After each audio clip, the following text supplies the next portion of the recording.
দক্ষিণ চব্বিশ পরগনায় অমিত শাহের আগমনের আগে প্রস্তুতি তৎপরতা।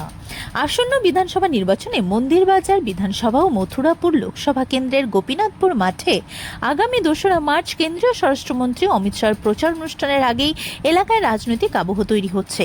জেলা জুড়ে বিজেপি সহ বিভিন্ন সংগঠন ইতিমধ্যেই জনসমাগম ও নিরাপত্তা সম্পর্কিত প্রস্তুতি শুরু করেছে। অমিত শাহের সম্ভাব্য সভা স্থান গোপীনাথপুর মাঠের আশেপাশে ব্যাপক পরিমাণে স্টেজ, সাউন্ড সিস্টেম এবং দর্শক বসার জায়গা তৈরি চলছে। মাঠের প্রবেশপথ ও আশেপাশের রাস্তা ট্রাফিক নিয়ন্ত্রণের প্রস্তুতিও শুরু হয়েছে বলে স্থানীয় সূত্রে জানা গেছে।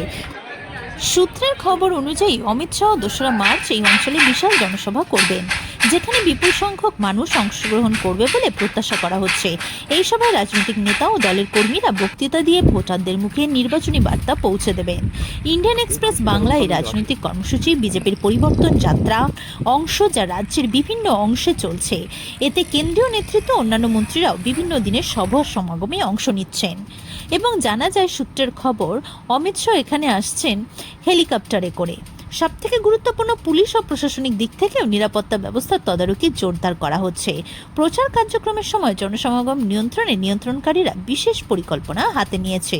সূত্রের খবর অনুযায়ী এখানে 2রা মার্চ যে অমিত শাহ আসছেন সেখানে বিপুল সংখ্যক লোক আশা করা যাচ্ছে। ক্যামেরায় প্রতীকের সঙ্গে অনুষ্কার রিপোর্ট, প্রহর। চোখ রাখুন।